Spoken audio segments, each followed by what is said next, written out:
This is a profit, right? So if I want to use round up to zero decimal, same like Excel, no change in this SQL. Okay. If you want to round it up only to two decimals, just give comma two.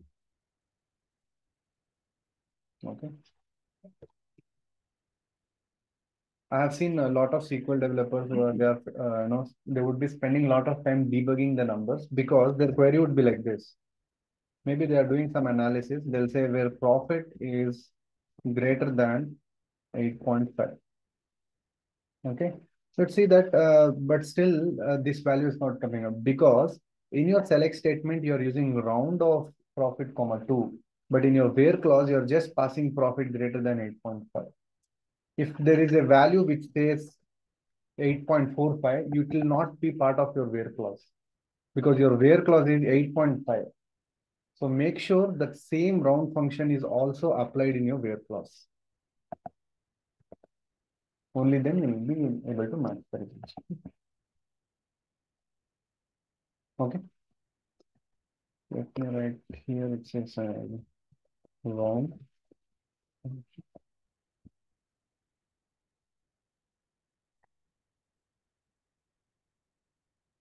Equal.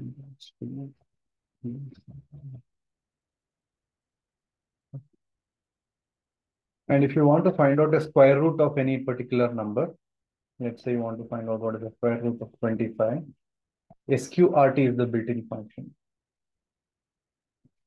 And generally, you won't use it, but in case if you're doing some mathematical data analysis, this is one function. Okay.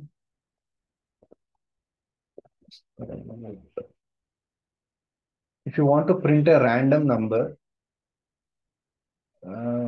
there is one function called RAND. It's the same function what we have in our Excel also. In Excel, you have more control. A random between you can define 1 to 100. But same thing you get it in Excel also. Every time you run this query, you can see the number keeps changing.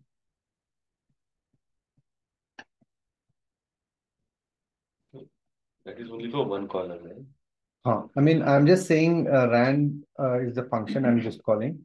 If I say comma, orderId from Superstore. Now, Superstore mein how many? We have around approximately 10,000 records. Now, this function will apply at that every row level, which means at every 10,000 records. You can see it. Okay. Now, it's all about level of dimension. So if I just remove this and say distinct segment.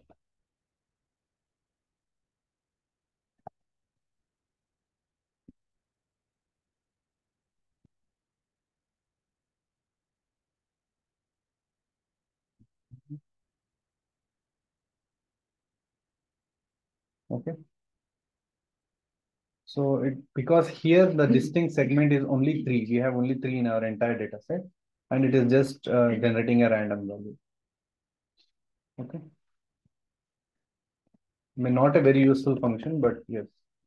In case if you have any scenario, you just want to print some random decimal values, you can use this function.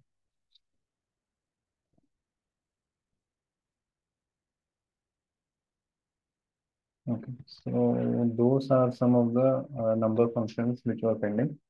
We have already learned about operators, how to divide, multiplication, and all of that. So that is already covered as part of mathematical functions. Now let's learn a little bit on the text functions. And one of the common thing which we do in the text function is the concatenation.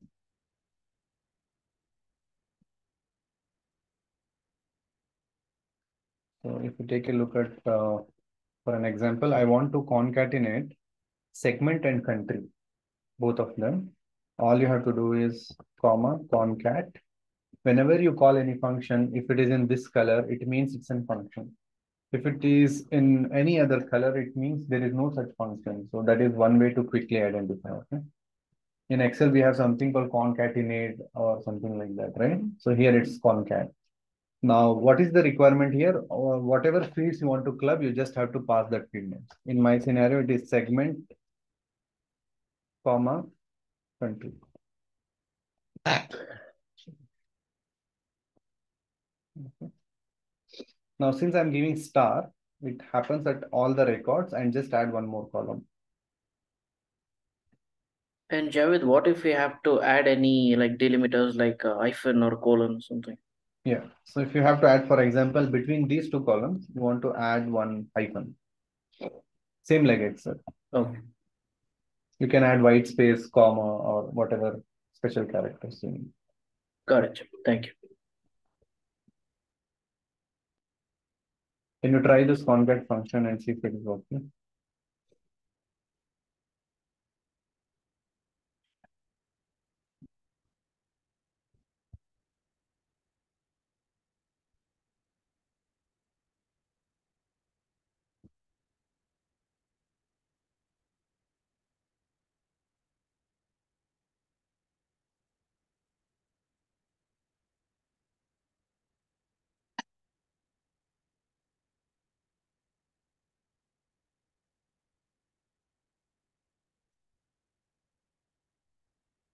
You can even write concat functions manually also. For example, Country should be in square bracket. because whenever there's a white space or this thing, so always go with the bracket.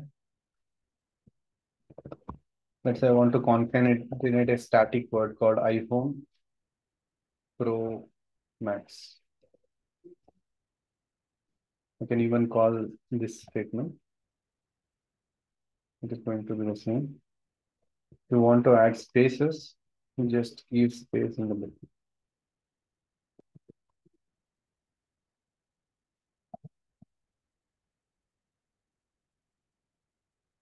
You can add anything here.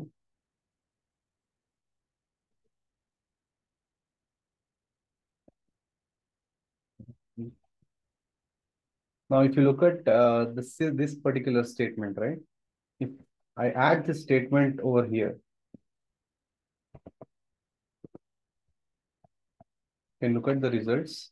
I have probably 10,000 records. This word iPhone Pro Max gets repeated to all these things. Okay. Because just that in my concat function, I'm calling a static value. I can also call my fields, which is like this. I have my segment and country. These are my fields from table. I can call that also. Or I can also pass manual static values. Both will work. All you have to remember is in concat function, if you're passing any fields from your table, just call the field name. If you're passing any static values, give it in single quotes. If it is a string, it is single quotes. Okay. You can even add numerical numbers. For example, I'll remove the single quotes. We learned, right? Numerical, you don't have to pass single quotes. You can see. Okay. Any doubts?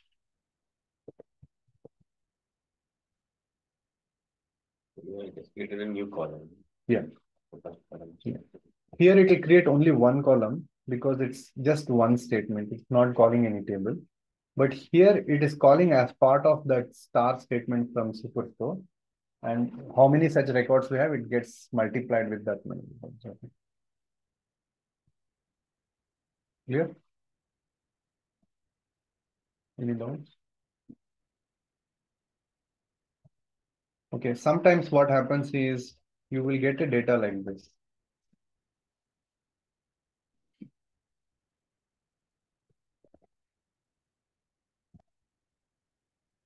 Okay.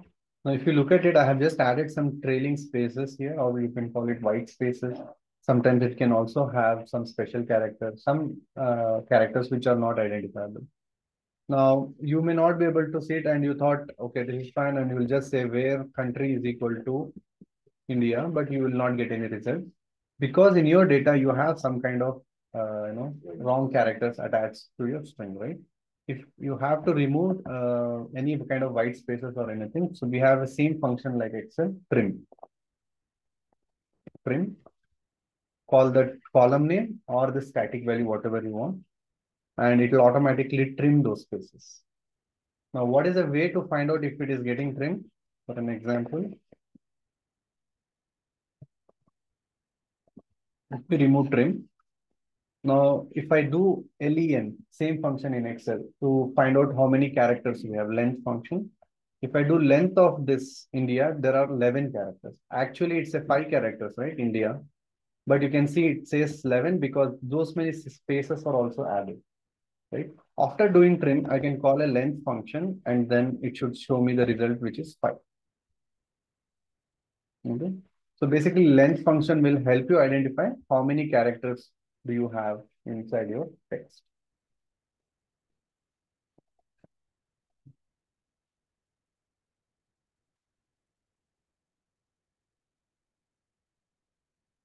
Even you can call the same trim function inside your table. It will be same. Select star from superstore. Let's say first you want to find out length of your order ID. Okay, so you're just passing instead of static value, you're calling the column name. Since this order ID has a space, that's why it is automatically taking up a bracket. If your column names has space, you should ensure that the bracket is provided, else it will not know. Okay. You can see the length of your order ID is 14. We looked at one scenario while learning Excel, right? Maybe if you're working with banking data, account number is 12 digits, and you want to find out which are those accounts greater than 12 digits or less than 12, you can use the length function. Similarly, trim ke liye, we don't have any data where it has some space, but it is more or less same. Instead of passing India, you can pass the field name. Can you try both trim and length?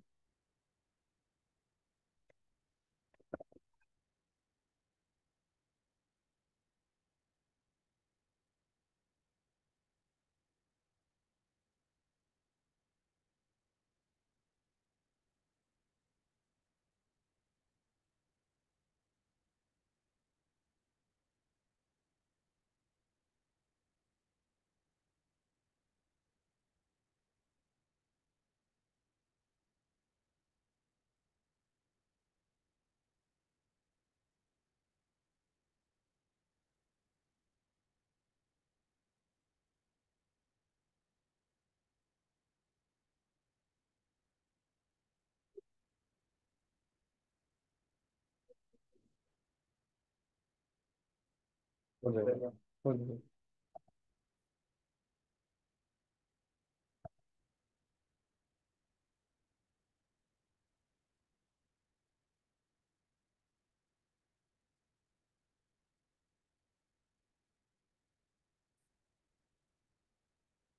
ठीक है. जहां पे भी वो white space होगा ना, automatically remove.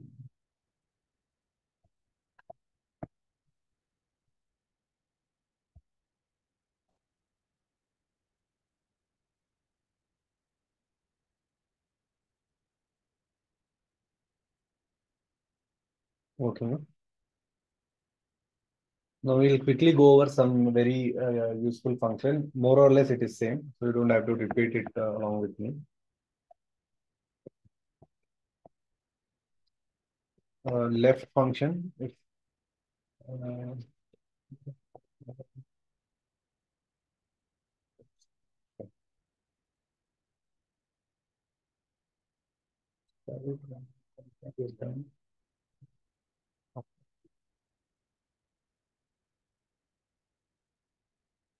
uh, let's say you have all the customer names, you want it to be in uppercase, you just have to use same function, upper customer name.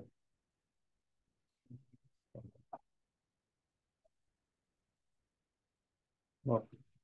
And then lower customer name, even lower. And Javed, unlike Excel, seems like SQL has more flexibility in terms of using these functions, right? Yes. Actually, what happens in Excel is it's more of if you have Column level amount of function. data, it definitely works well. But here you have a flexibility to define your dimensions. In Excel, you don't have that option, right? So whenever you write this function, you have to create a pivot. For example, now you have this customer names. Now you want to do a pivot of this, you can just say group by. But unlike Excel, you have to again write a formula and then call everything inside a pivot. So it is slightly I mean, altogether, it's a different tool. It's for a different purpose.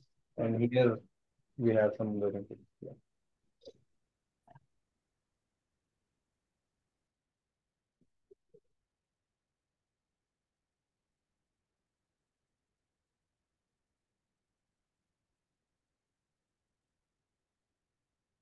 So the next one is replace. If you want to replace a specific keyword or a specific letter, same function which is similar to Excel. Let's say we have a data, probably let's look at product name. And wherever there is an image, we want to replace with something else. So we'll say replace.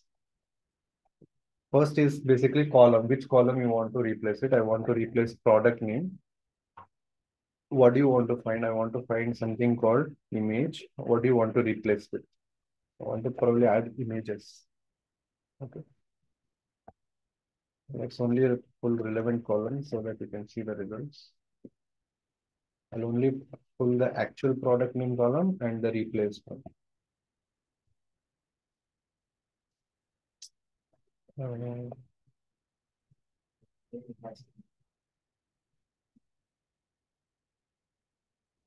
Is it?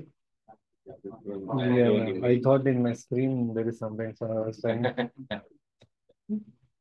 See here, images is there. Image. So always remember there is this. I thought it's something stuck on my screen. So sometimes when you import your Excel into SQL, it also takes this character as a Unicode character I was talking about, right? So maybe at the end of session, I'll also showcase how we can handle Unicode, right? So, but for now, you can just take an example of this one. It has Elden image, automatically it replaced with images. And there's no specific condition here. You have to always specify a word. You can even say a letter.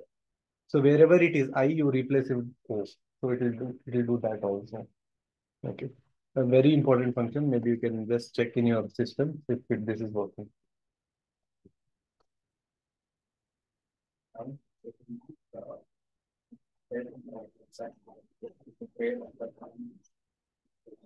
It will update on the existing column also. Just to show the difference, I got that one, but it will update.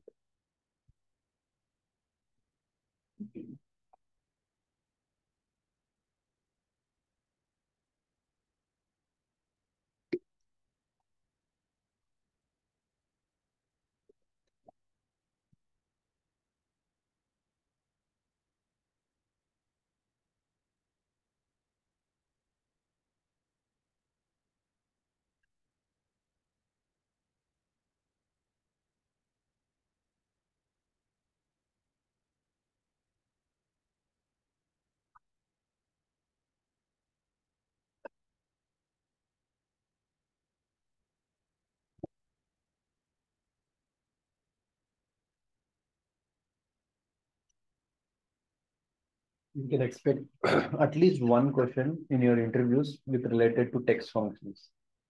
The questions would be either on how do you club two texts into one, or how do you replace a text, or how do you find the length of characters in your field. Okay, using all the question itself as an answer. So whatever is the question is the function name.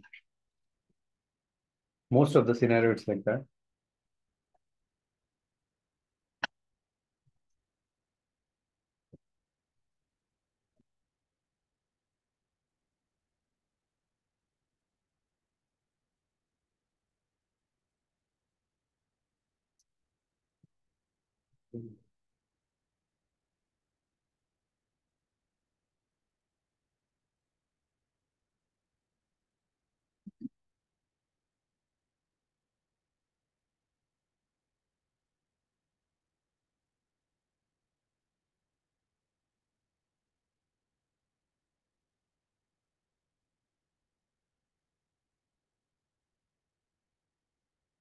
Product name is replace product name. No, product name is a field. Inside the product name field, wherever there is a word called image, it will replace with images.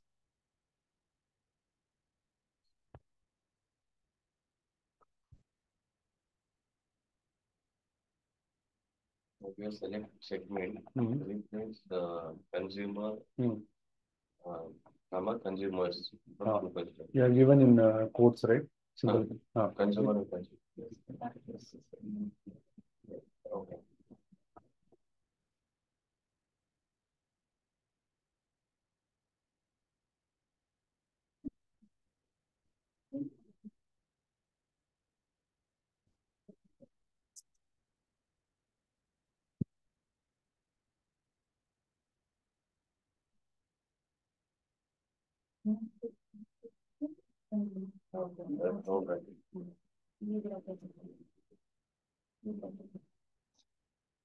Okay. Those who have completed can see another example of order ID. I'm just replacing hyphen with colon.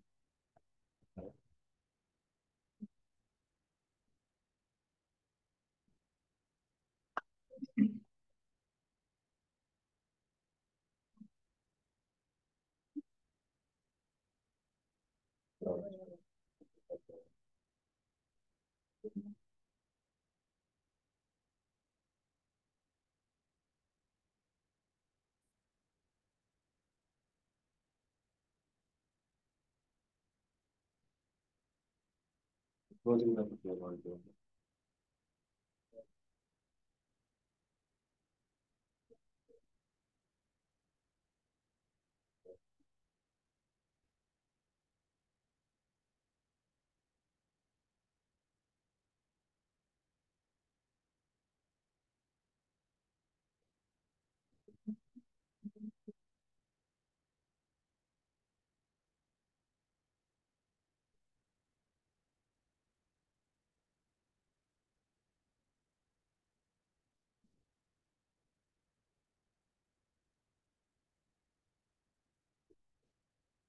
No, definitely it's not working.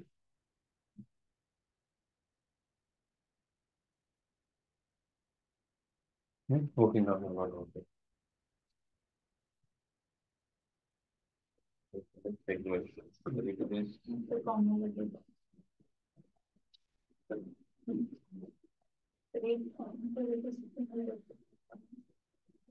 आपने वही बोला ना SQL is all about syntax. Segment का कोई column नहीं होगा. ऐसा होगा.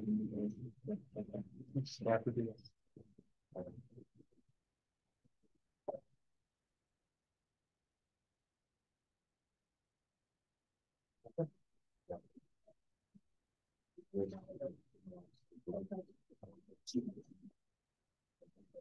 I have done another example wherein order ID is given a split by hyphen, right? So I just replace hyphen with colon.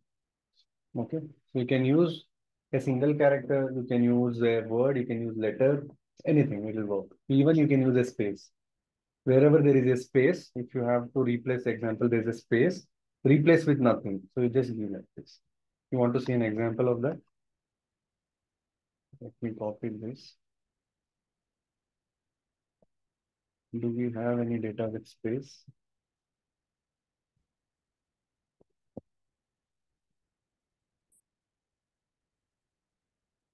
Hmm, standard class shipment mode, right? Yeah. So wherever there is a space, I want to replace a space with nothing. So all I'll give is shipment mode and find space, replace with nothing.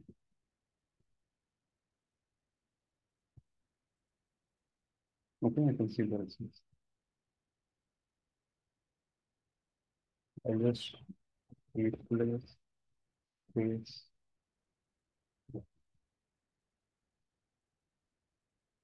Okay. Let's go to the next one. Reverse. Again, this is same function. If you want to reverse the entire letter,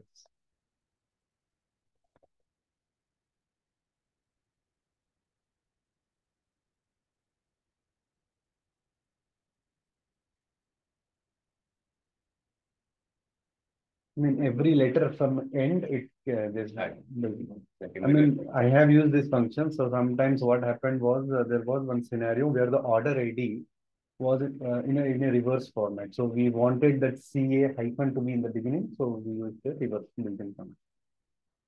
kind of a rare. Very rare. Yeah. No, you will not use anything like this. And now lowercase and uppercase. Hmm. In that scenario, all the alphabets are becoming lower or upper. Only the first letter is becoming. There is a function of that. In Excel, we had that function. I am not able to recollect. We I used think on home page only. no, not capital S. There is one function in Excel we use, right, which will just capitalize first letter of each word. After the space. What was that function? I think that's proper, right? Proper. I don't remember it. Just check. Take a look at it.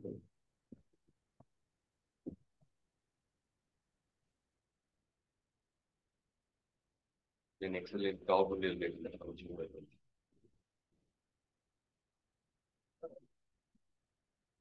Always refer Stack Overflow. Very helpful when you are trying to debug something. I mean, they will not give you 100% answer, but more or less they'll give you some hints. So you'll have to use that.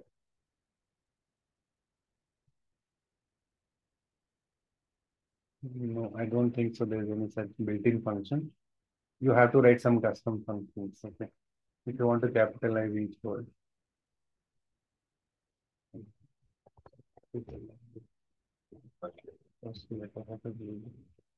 Make sure you search for the SQL server. INIT cap. What is that column name? Customer name, right? But I don't think so. We have this. See, you cannot. The pink color is not coming.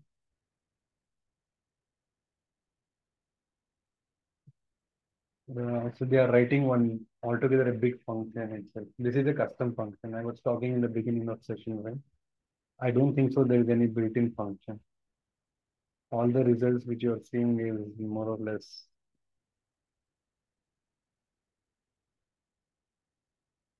So the alternative way for doing that one is it's a custom logic. Okay. So take a look at this example. We have all the customer names. Okay. We can after space, this is a last name, and before space, it is a first name. So we can split these two values, count the length. Okay. And from the left, first letter we can replace. So I mean, if you really want to go with that approach, you can do that. The SQL is all about that. So you can write anything. So nothing is impossible in SQL. Okay. Now let's go to the next function, substring. So substring is more like same thing in Excel. You have, let's say, 10 letters. From the fifth letter, you want the next two letters, right? So you don't want anything from the beginning. Basically, instead of left, right, and all of that, we learned substring. So from the fifth position, I want the next two letters. If you want to extract anything like that, you can use a substring function. How do we write it? Select, let's say, for example, which field we have. OrderId, we'll take for example.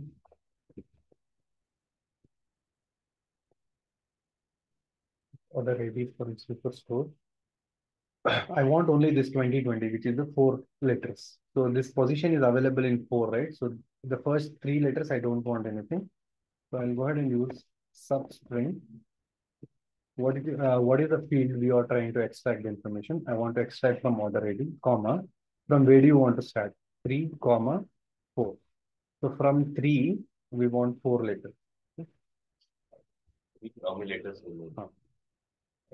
So 3 means it is taking hyphen, make it 4, comma 4, which means fourth position, so you want 4 letters. You got it? Okay.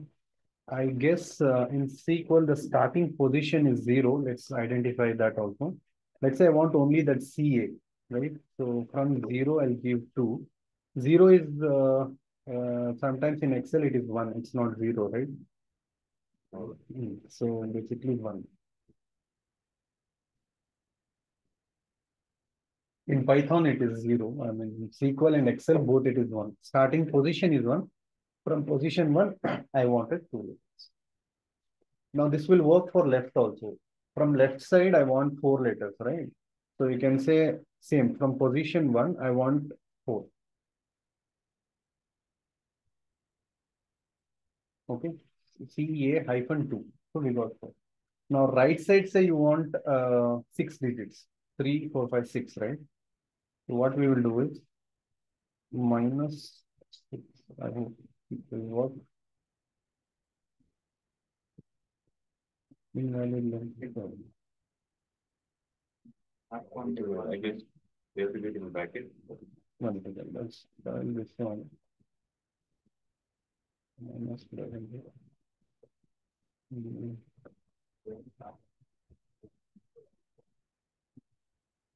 No, actually, if that is the case, then you have to count, right? Manually, you have to count that where is this hyphen is ending into, so which is manual. But dynamically, I want to extract from the end of it. Then we can use reverse function, right?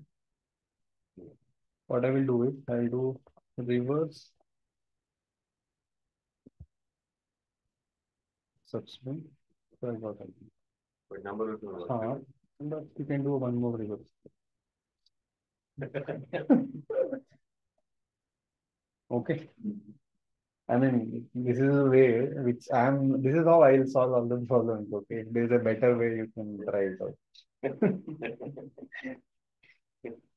Okay, so this is about substring. Sometimes it's fun, okay. Working with data is fun. As long as you're not working with something very numerical data. So I was basically working yesterday night till 12:30. It is simple. It's a very simple Excel report. All we have to do is just apply a conditional formatting. Right? So conditional formatting, what is the requirement from the client is if the value is 0%, highlight it in green color. The cells should be green. If the value is greater than 5%, then it is red. If the value is less than 5%, then it should be amber. But the problem is that less than 5%. Because you are saying 0 is green. Less than 5 means what? Even 0 will fall in that category. -1, -8, even that will fall in that. So your Excel has to be strong enough in identifying that. We were able to fix that, but there are some scenario. What happened was instead of 0%, my value was 0.0003. That is not highlighting as green. Right? Now, how did we solve that? So what we did, we duplicated the column. Though it was a decimal value, we used a round function. So we said round of 0 means we don't want any decimal. By default, round it off everything to 0. Then on top of that, we apply the conditional. Okay, but that's how it is. It's all Excel work only. We have done it in one of this projects. And another thing is that it's manual, like conditional formatting. We had to apply this logic, this conditional formatting on 35 columns, same logic. So I hope you understand what I'm talking about. I'll quickly show you an example. So it is like this.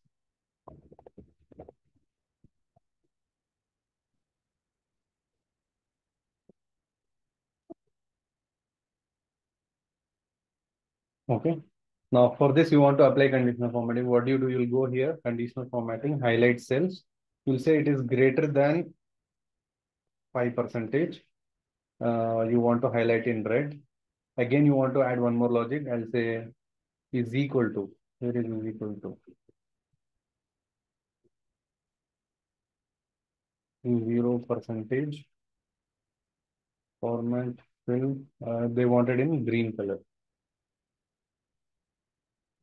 Okay. And then the another logic was what? -5%. Less than 5.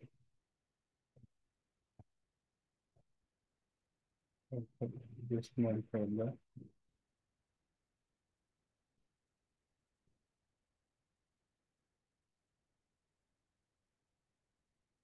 And both are greater than only. Yeah?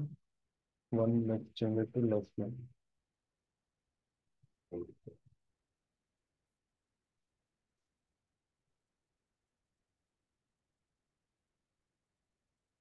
Okay.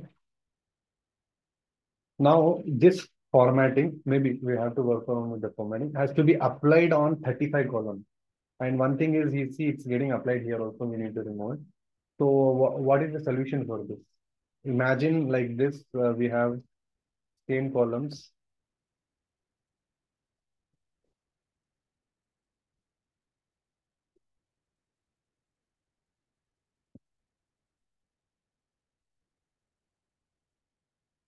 like this. It is already there for maybe 30 to 50 columns. Now, every column I can't go and keep adding this, right? So the solution is just select format printer and just go ahead and keep applying it. That same logic is same, no? So it is automatically going to apply it on all the cells. That is the fastest way of doing that. Okay. I mean, that's another tip on Excel. If you are in case you are coming into this scenario, you can also apply that. So we'll take a break for 5 minutes. It's already 11:18. So we'll be back by 11:23. We'll take a break. Online, whoever has joined, please take a break for 5 minutes. Right? Am I audible? Yes, Javed, can hear you. Okay, any questions? Clear? Okay. Then I think only one function is left out on the text. Just a second. Stuff, right? Stuff. And Javed, get date is about similar to a today function in Excel, right? The get date Yes, function. yes. It will just come the current date, I think. Okay. Take a look at this particular syntax, okay? I have a static text called SQL tutorial and it's getting repeated, right? Multiple times. So what you want to do is at the 5th position, okay, you want to replace it with a word called it's fun.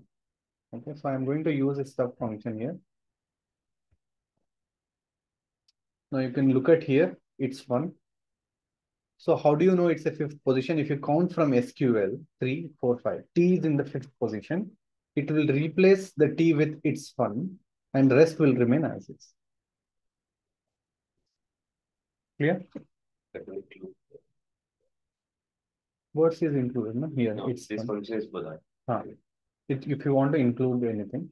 Similarly, you can also use replace function also, but replace is more of entire word, it will find and replace it, right? But here you are specifying a position, right? You are saying that there is this entire text actually, but at the 5th position, you wanted to go ahead and replace with this word. Okay, I mean, not a very useful on day-to-day basis, but the function is available. Sorry. 5 के बाद 1 इसलिए लिखा है कि T is in the 5th position, right? तो उसका first position से ये वाला वर्ड रिप्लेस करना है. ओके, अगर मैं बोलता हूँ फॉर एग्जांपल 1 के बजाय से 2, तो टी के बाद क्या है, यू है ना. तो now you take a look at the result. Okay, so T U दोनों निकाल दिया. पहले क्या था, यू इंक्लूडेड था, अभी यू इंक्लूडेड नहीं है. टी यू दोनों को निकाल दिया. अगर मैं इसको 1 देता हूँ, यू इज स्टिल, मतलब एक ही लेटर को निकाल रहा है. It will remove 1 letter and it will add this. If I give 2, it will remove 2 letters and add this. If you give, let's say 4, it will remove 4 letters from the 5th position and it will add it.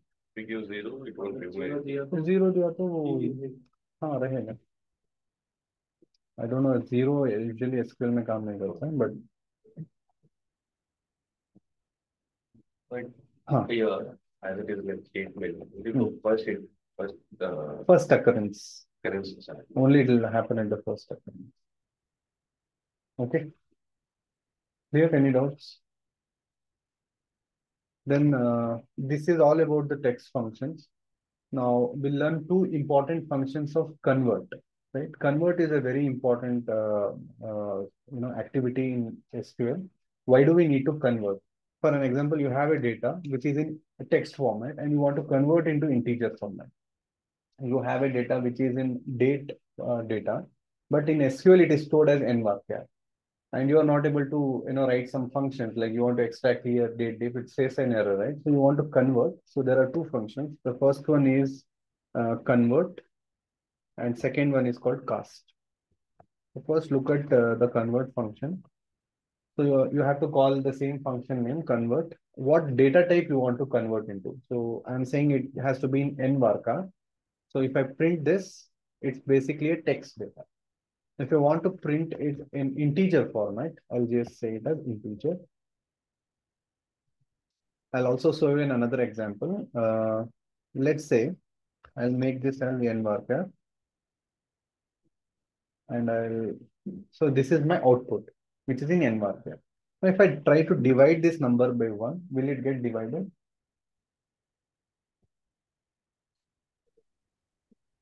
It won't. It's a varchar here. Yeah, it's a varchar.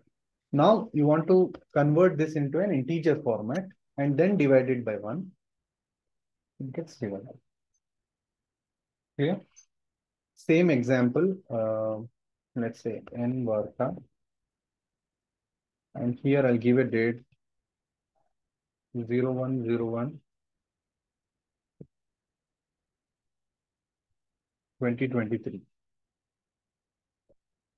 Though it's a date value, but it's stored in a format of n varchar, which is a text or a string. Now, for this function, if I extract here, will it work?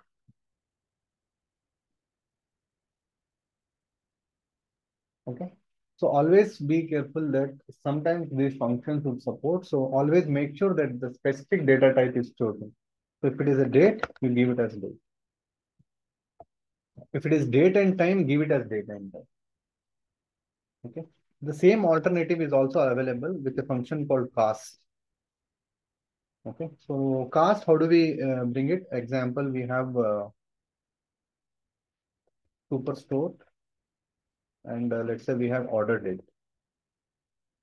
For some reason, you want to print the order date is stored in date format. You want to print it in n varchar. Compare to convert, we usually prefer to go with cast. Cast is one of the most useful things. So I'm saying simple, whatever is the column name, as is the data type. So I can also say integer. For example, we have what salary is one column. I can say salary as, we don't have any column called salary. Oh, sorry.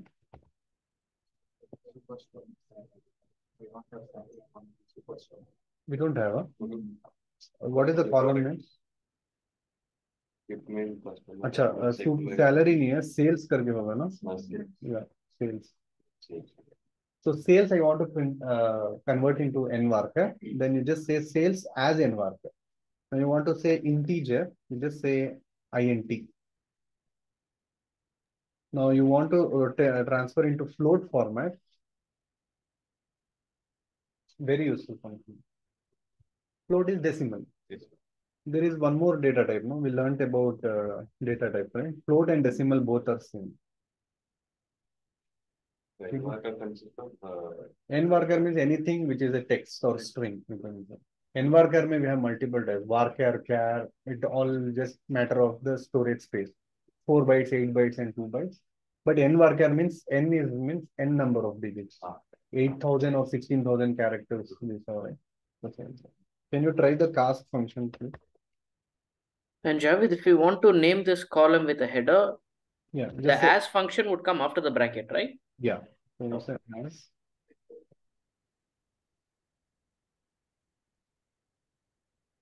Got it, bro. Yeah. So as what we're using inside the bracket is just a command to convert the data type. Yeah. Got it. Got it. Please try this and let me know if this is working.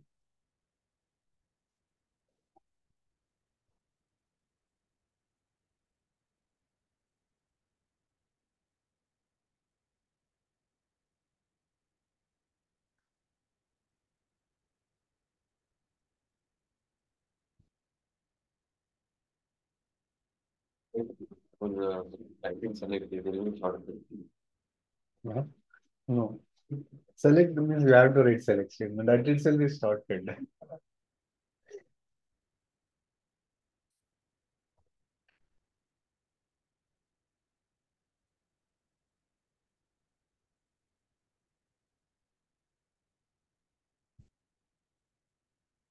Maybe if somebody who's learning Python, they can relate SQL because in Python, if you have to write this, it's slightly more lines of code you have to write for any transformations and all of that.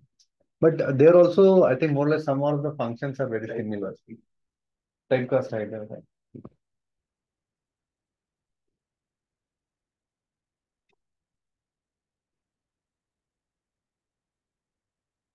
It's working.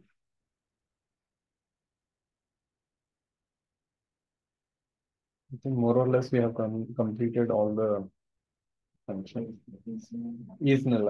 I'm going to talk about that. So is null is nothing but if there is an object. If you want to find out if that object is null or not, we can just use is null. For example, I'll say is null.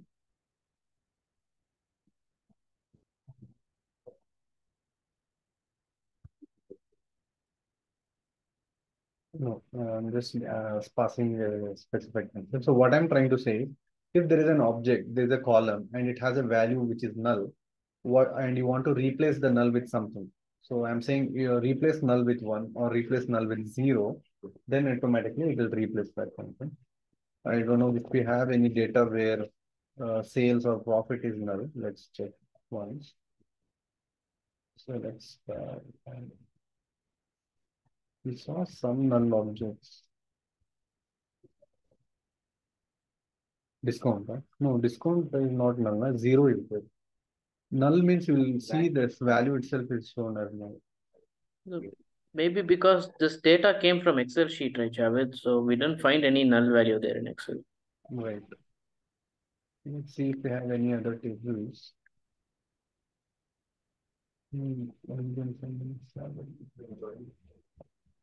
Join में तो वो left join करना पड़ेगा ना.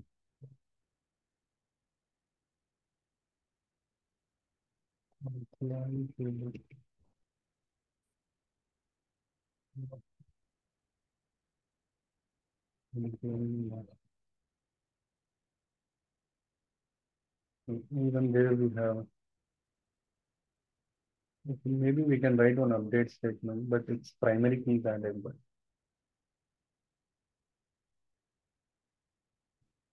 city master we have.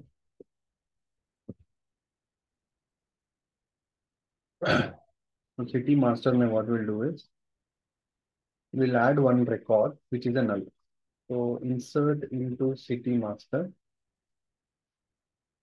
set city is equal to null where city is equal to, let's say, this twin falls. So I'm just saying that wherever there is a city called twin falls, I'll just make it null.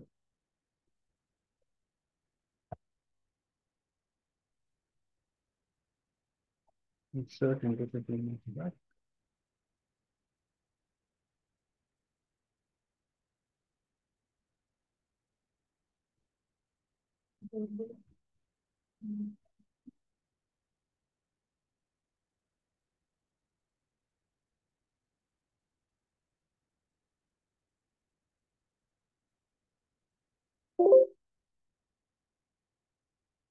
For each name, we'll say update city master set city is equal to null where city is equal to 12. Okay. One row is affected. Now what we'll do is win my right. So let's start from city master where city is equal to null. Don't have anything. Eh?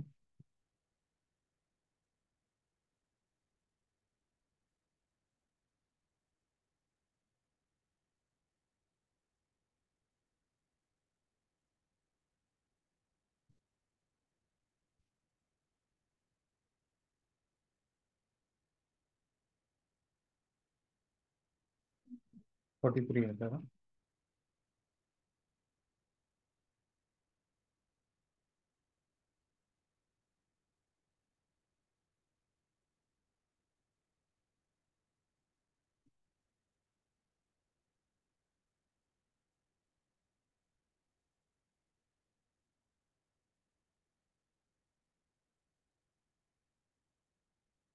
Let's do it for our next one. Maybe we'll take the first record.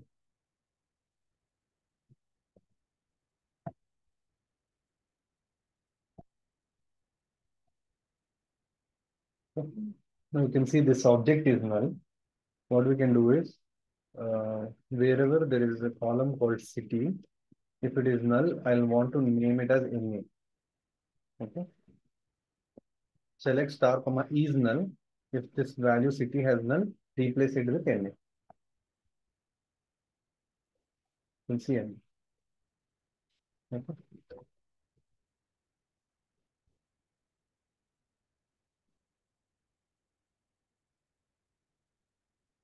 That's it on all the built-in function part. So more or less, we have learned approximately around 20 to 25 functions, which you will be using it on either on the interview questionnaire or you'll be using it in your real-time projects. Okay. Any questions before we move to the next topic? Okay. Now, so far, if you remember, when we started, we classified the functions into two categories. One is system-defined functions. Second one is user-defined functions. Okay. All the aggregate, number, text, date functions will all fall under this system. What exactly is user defined? Which means you can actually go ahead and write a custom function. You can specify the logic of that. That's why it is called a user defined function. And similarly, like how you saw a split of functions here, in user defined, there is three types of functions. The first one is called as scalar functions, table functions, multi-value table. So what exactly is this thing? Scalar function is nothing but it will return only one result set. That is what it is called as scalar function. If it will return a table, when you call that function, in return it is resulting a table that is called as table function. Third one is multi-value, which means you are creating some additional table and returning multiple result sets. That is called as multi-value. But our focus will be more or less, we'll try to cover only scalar function. If our time permits, then we'll move to the next one. Now, how do we create a function in SQL? So first thing is we need to remember, so far we learned how to write select statements. We know how to pass where clause. We know how to pass a static value and all of that. Now, similarly, we have to also learn how to declare a variable. Okay. What is variable? Does anybody have an idea? What exactly is a variable? Something which you store it, right? So that you can retrieve it for multiple purposes.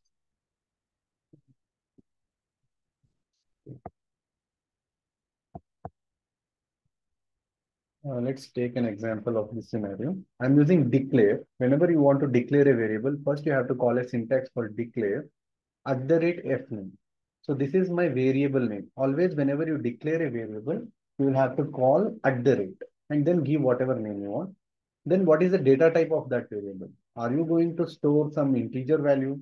Are you going to store some static text value? So you have to specify the data type. And the way you specify the data type is same. In create table, how you specify the column name data type, it is the same thing. Now what I'm doing is I have declared a variable called fname and the data type is text. Similarly, I have declared one more variable name called row ID target. This is an integer. Now, once you declare the variable, if you want to store some value, you will use a set statement. And saying set row ID is equal to 7000, fname is equal to Smith. Now, these variables, you can actually call it inside your SQL code. Now, first thing is, whenever you want to declare a variable, first you have to execute this statement. And Javed, sorry, bro, just a quick question. Hmm. Right after declare the F name, what you have given there, is that the name of the column header, the F name? Fname is just a variable name. I can give whatever I want. Okay. Okay. Let's say I want to say customer name. How do you want to call that variable inside your query? You can give whatever name you want. Okay. Javed. You will understand why we need to call a variable with some name. Because here you can take a look at this. Select star from superstore, where row ID is greater than equal to row ID target. What is row ID target? Row ID target is 7000. 7,000. Yep. Right? In order to just simply pass 7,000, I'm storing inside a variable. Okay.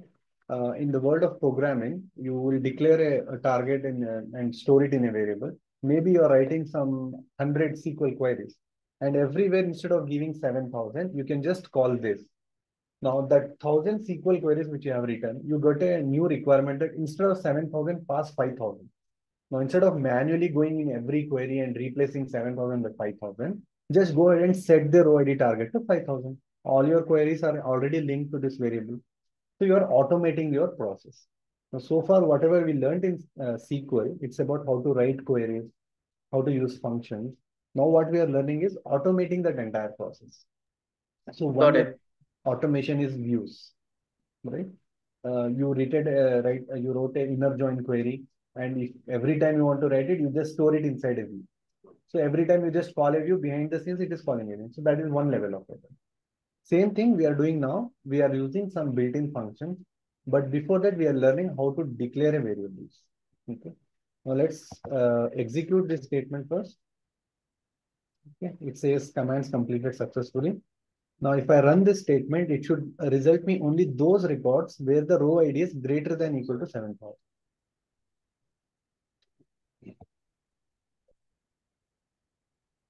And let's put the order by also. Order by row ID is. You can take a look at it. All these values are now storing by this. Okay. Similarly, I can say this @ segment. I'll set the segment as consumer.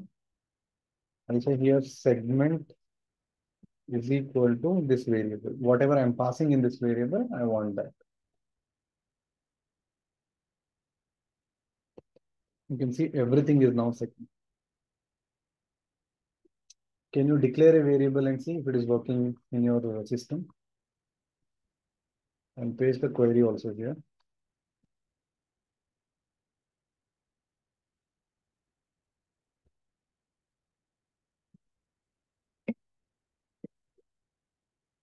By doing this, only the order ID is more than 7,000. Yeah.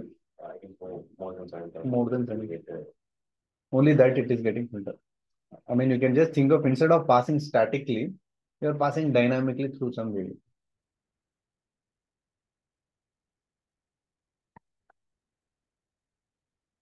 Please note variables are session specific. Means when I run this query, only that time it exists. After that, it doesn't exist. For example, I ran this. No variables are declared.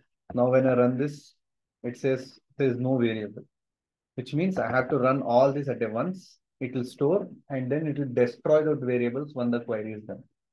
It will not keep it forever. Session specific, or you can say query specific. Is it working?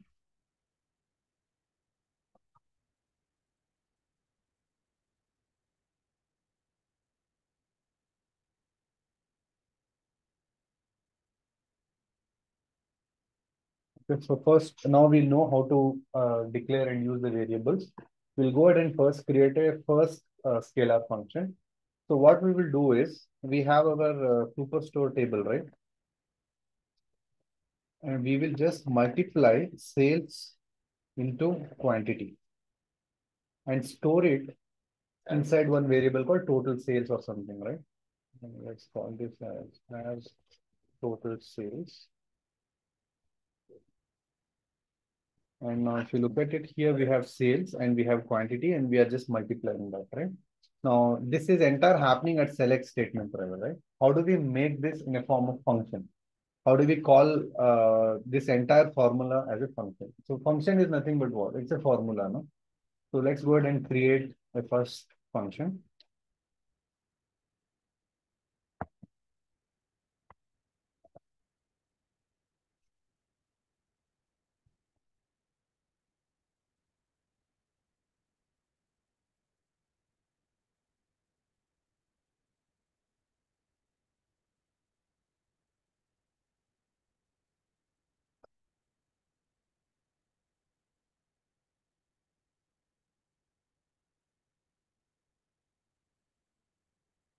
Okay.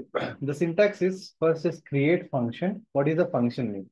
I'm just calling one function called addition of two numbers. Means whenever you call this function, you say 1 comma 1, it will just add 1 plus 1, which is 2. So basically, instead of calling some function, I'm creating my own function and I'm giving a name called addition of two numbers. Inside that, I'm passing two parameters. Why? Because whenever I call this function, I want some input value, only then my function will work. My first variable is at the rate num numerical 1, and the data type is integer. Second one is another variable numerical 2, and that is also an integer. Okay.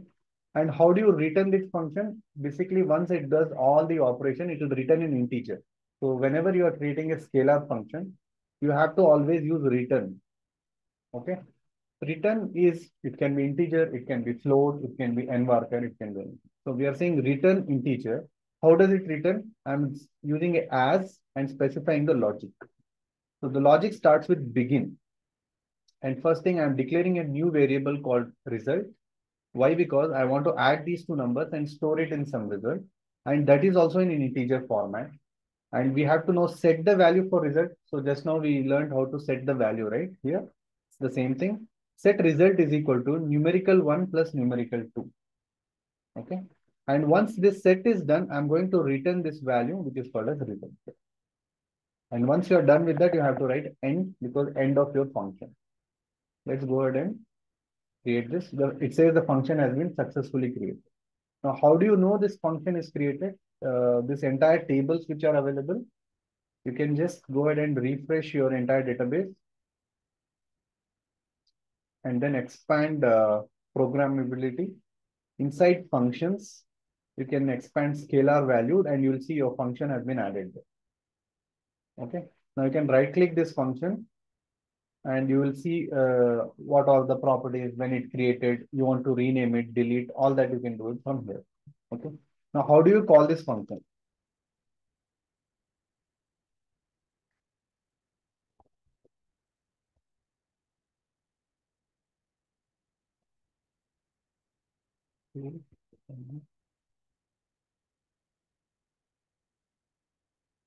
Okay. The first one is a 2, which is the first parameter. Second one is 4, which is the second parameter. So 2 plus 4 is a 6.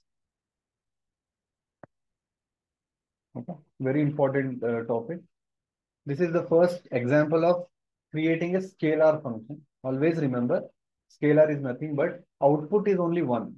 Here, if you see, there is only one record is coming as output. It cannot have multiple records. It cannot have multiple columns. It will only print only one. Example 6, 10, yeah, India. It can be n varchar, it can be integer, but only one. It cannot have multiple columns or rows. And paste this query. Slightly, you have to remember the syntax. If you're creating for the first time, just follow it on the screen and create this function. Oh, sorry. Addition you can do, but I'm showing this is the first example. Like this, maybe you want to know the next scenario. You want to do what is that sales into quantity. So first, I'll show this example. Then we'll show the table while I'm going. But you get the purpose of creating a function, right? You have your custom logic. That's where you will go ahead and use a scalar function. But in a real-time scenario or in a live project, anything that comes, Javed, can you tell us how this would be, helpful? Right. It will be, that is what I'm saying. The next topic, the next examples is about how we can use it in real-time scenario. The first example is the basic math example. Now we'll apply this on our second real-time example where we want to multiply our sales into quantity. Sure, sure.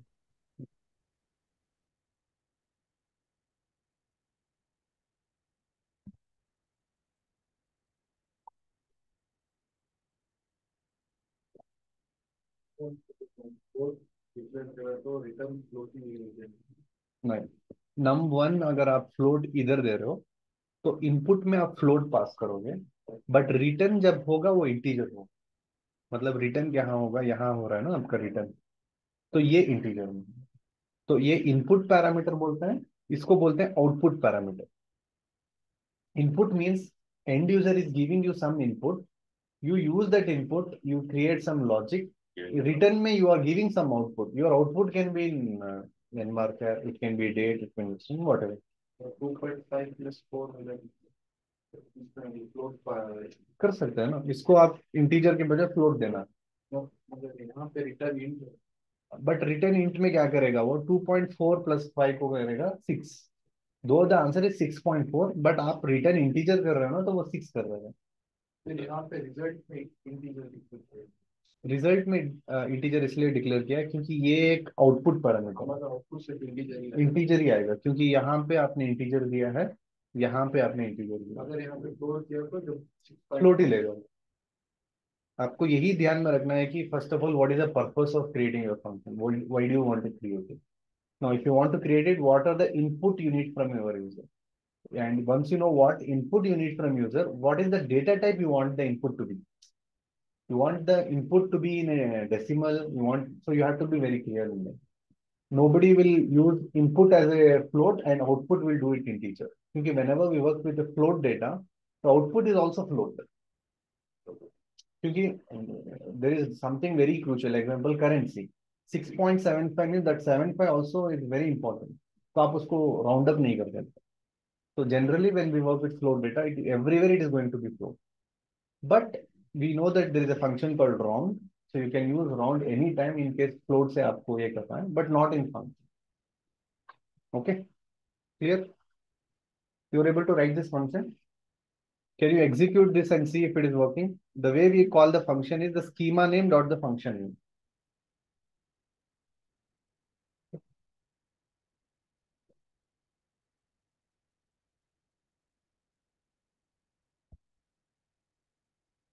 I'm just calling same function, no other difference. But instead of specifying multiple input parameters, I'm creating one input parameter called orderId. And this is going to be n varchar. It can have 100 length. So the length which you are passing can have 100 length or 100 characters. The return is going to be an integer. So what is my result? Result is sales plus profit from my table name, which is called a superstore, where order ID is basically whatever this person is passing as an input. It will take that as an input. Only for that order, it will pass sales plus profit. Okay? My return is also a result, which is this one. And I'm going to end my function. Clear? Before we create a function, is the logic is clear? All we are doing here is sales plus profit. But if you look at our previous function, it is static, na? Num1 and num2. But sales and profit is not a static value. It's a column which is from the superstore. That's why we are saying sales plus profit from which table? From dbo.superstore. Now I'm also passing an additional parameter because I don't want this to be calculated for all. I want it to be a specific for an order ID, which is order ID is equal to this at the rate order ID. Clear? And now, Javed, would this function happen at row level? Yes, it will happen at row level. Okay. Okay. Commands completed successfully.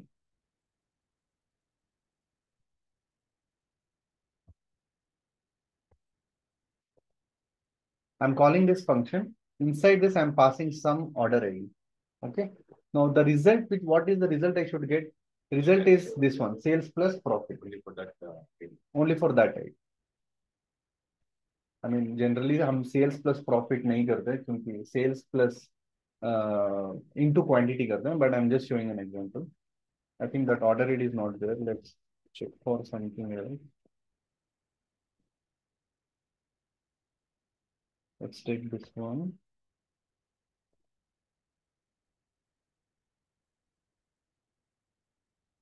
$41. Okay. Now 41, how did it calculate? You can say where order ID is equal to, let's pass the same order ID. I want to know what is the sales info. 32.7 plus 8.5, which is 40. Got it? Can you write this? If you can't remember it, I'll paste the function, create it, maybe later point of time, once our session is over, when you practice it, you can go ahead and use this thing. Always know that this is a table valued function. Why? Because we are calling some table to do some operation. In previous scenario, it was just a static value. Okay. One more scenario.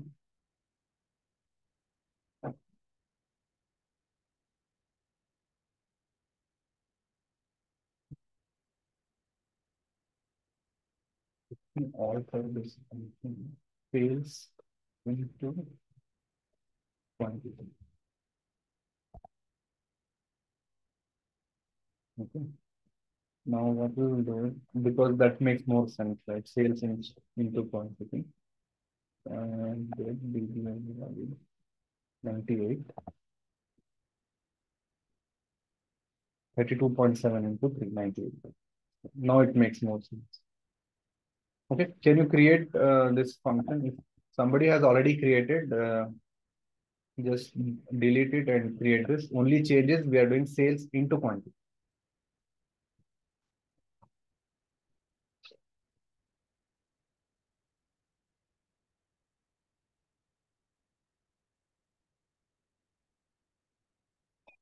As you will work for the SQL developer, you will be asked to create functions.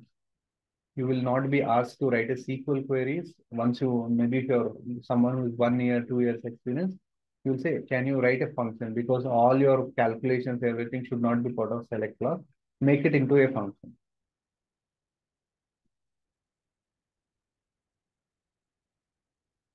It's working.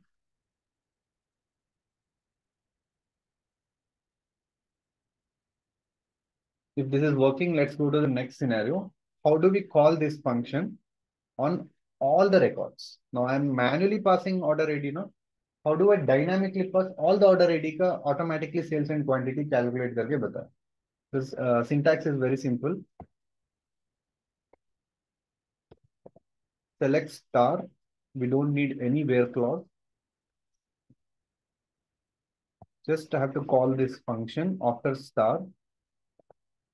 Inside this, we want to pass a parameter, no? We want to pass one orderId as a parameter. It's an input. So we already have a column called orderId.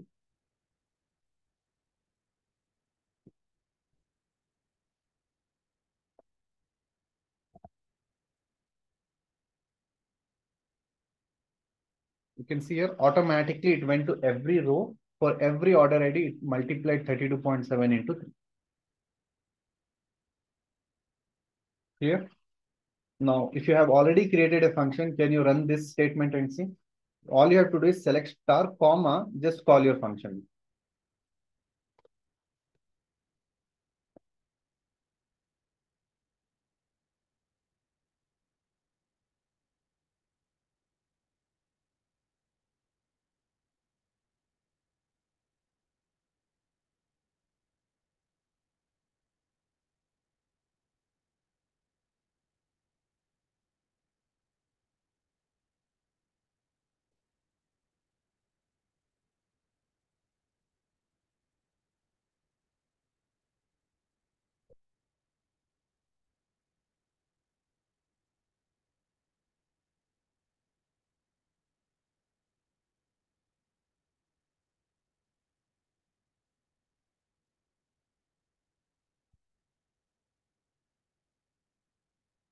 Is it working?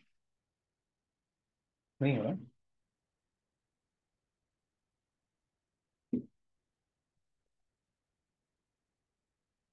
ये what is the error you're getting? Hmm?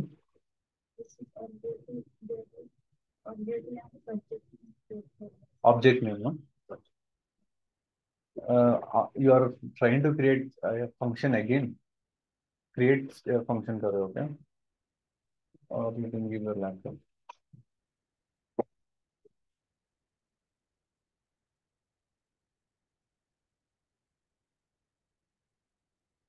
You have to pass brackets, no? Get total value, bracket, order ID. We are giving bracket here. all functions has to have bracket, whether it is a built-in function, yeah, you return your own functions, even in some function application. So it will be like this.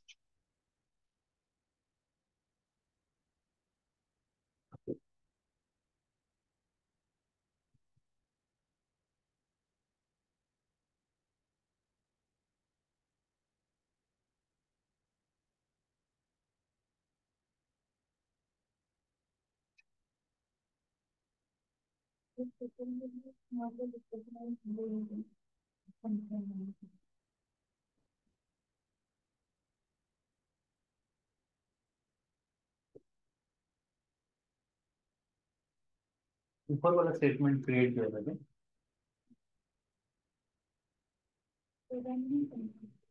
Run नहीं किया किया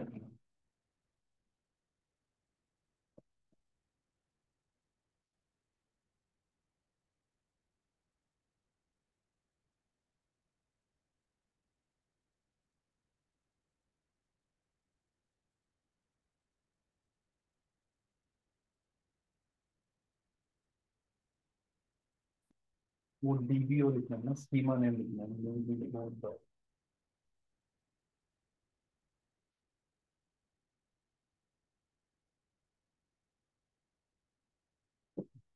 DBO लिखना है इसमें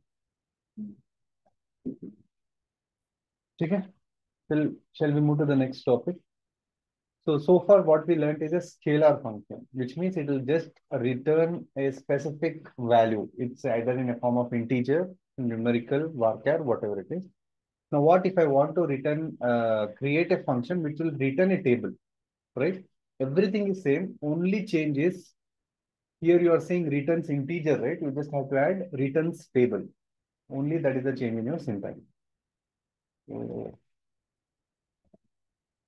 let's say I'm creating one function called get order ID. My input is sales. Okay. And sales is in a float format. I'm saying returns as a table. How do you want to return it? Now my return statement, the logic is select star from orders Excel. Sorry, this is not order, superstore Excel, where sales is greater than this input. Okay. When I say find me all the records where the sales is greater than 5, it basically takes select star from superstore where sales is greater than 5. 5 is getting passed here. Now, how do you know whether it's a scalar function or a table function? Here returns is given as table. Okay. Let's go ahead and run this function.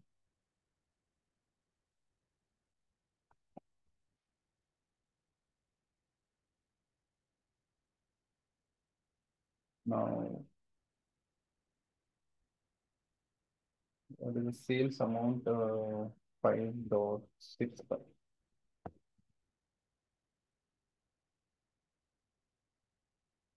Okay. Now, if you go ahead and see every value is greater than 5.65. Let's also check order by. Let's put order by. Yes.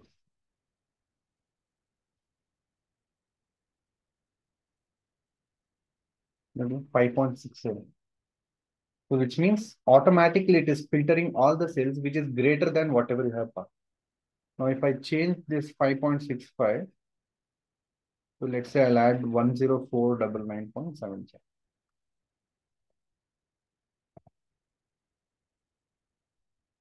Okay. Which means this is one more level, the next level of automation. In views, you can write this manually in select statement and all of that. Anybody can go ahead and right click your view and see what is the query you have written. But here nobody will come to know. Is function का logic क्या है? What is that thing you have written? Nothing. Only you know that this function is written in this. Okay. Can you try creating this function?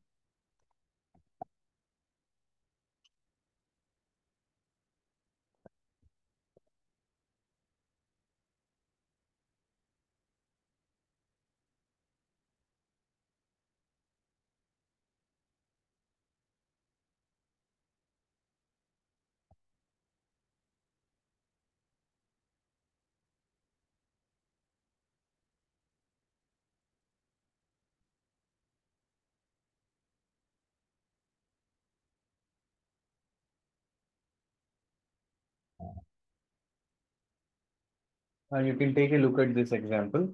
Previously, we created a scalar function. We were able to call the scalar function inside our select statement. For example, here, every order ID, it will automatically multiply it. But if you take a look at it, here the query is not working because it's a table function. You cannot call a table function inside a table. Okay. That is the difference between scalar and table function. This will also be asked as part of an interview. What is the difference between scalar and table function? Scalar function is returning only one value. You can call that function statically. You can call that function in our table using select statement. Whereas table function will return a table. So you can return star means all the columns, specific columns. You cannot call that inside another select statement.